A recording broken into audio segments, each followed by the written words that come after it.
kita menyimak video, marilah kita baca dulu ya surah Al-Baqarah ayat 197. Bismillahirrahmanirrahim. Al-hajju ashhurum ma'lumat. فمن فرض فيهن الحج فلا رفث ولا فسوق ولا جدال في الحج وما تفعلوا من خير يعلمه الله وتزودوا فإن خير الزاد التقوى واتقون يا أولي الألباب. Seterusnya kita simak sama-sama ya video tentang haji dan umroh.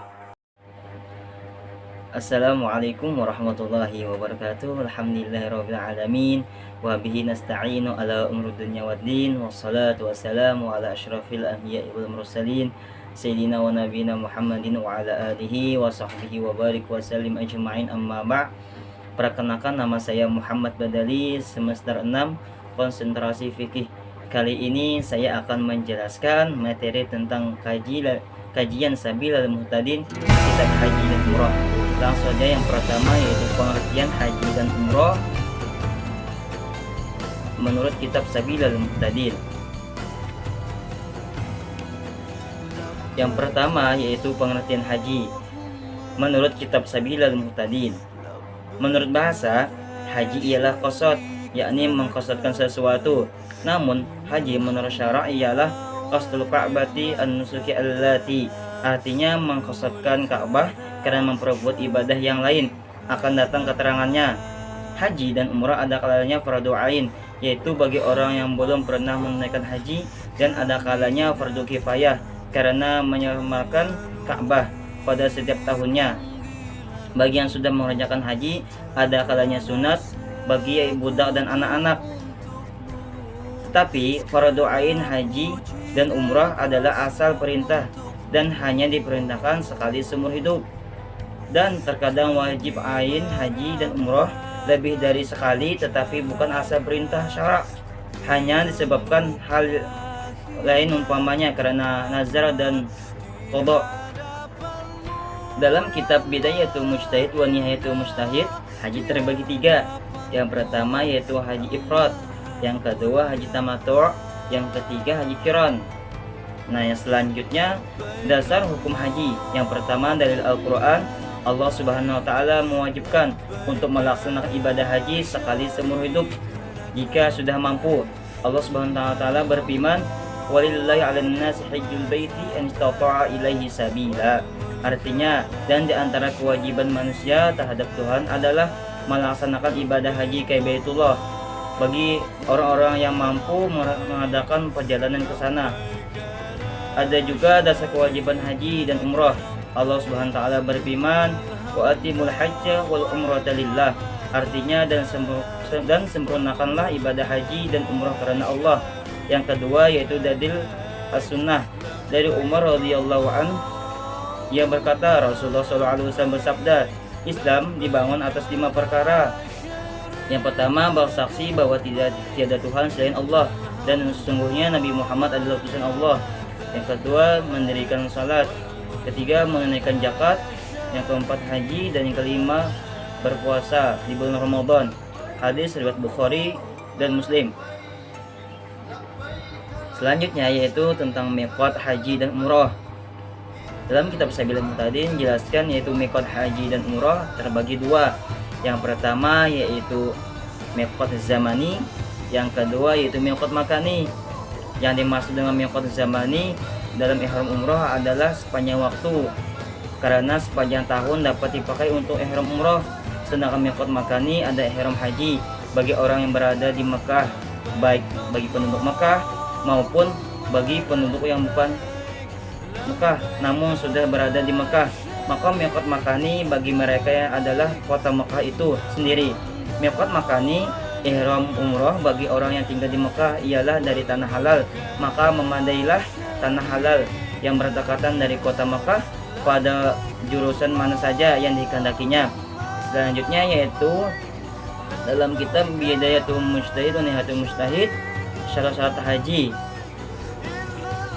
Yang dimaksud di sini adalah terbagi dua, syarat haji dan syarat sah haji.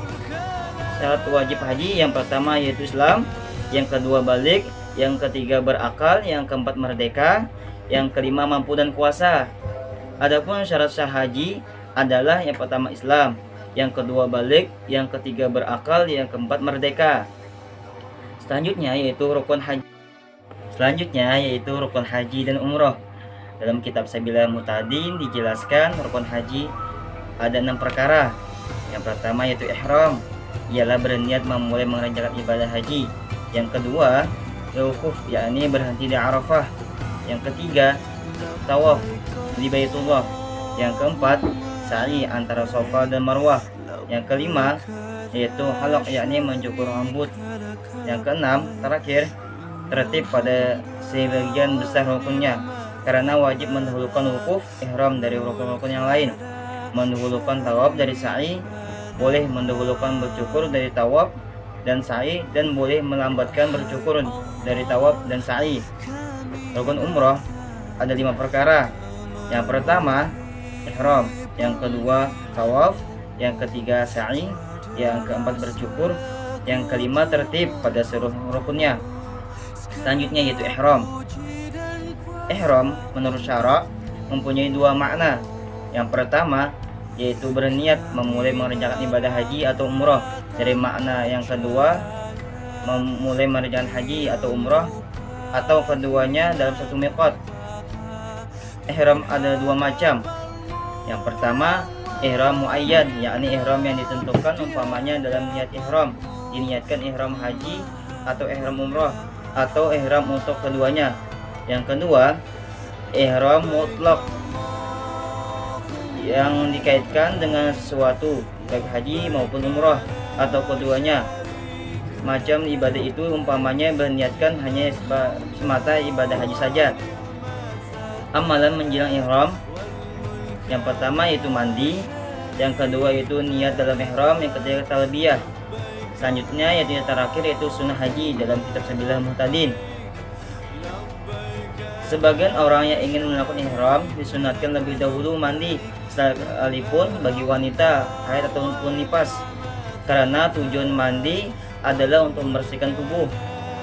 Sunat sesudah mandi ihram memakai wangi-wangian baik laki-laki maupun perempuan, karena mengikuti cara Nabi, dan warna sarung selendang adalah berwarna putih bagi baru, dan juga sunat bagi laki-laki sebelum mandi mencukur kumis, janggut, mencabut bulu ketiak, mencabut bulu ari-ari, dan memotong kuku, terkecuali kalau sudah berdekatan tanggal 10 Dzulhijjah.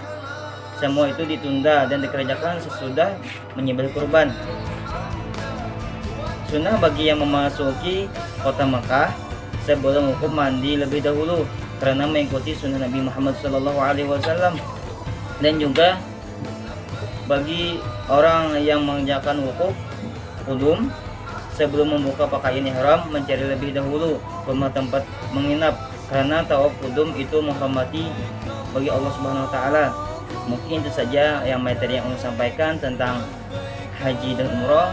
Salah khilaf mohon maafkan, wallahu muwaffiq ila aqwamit thoriq. Assalamualaikum warahmatullahi wabarakatuh.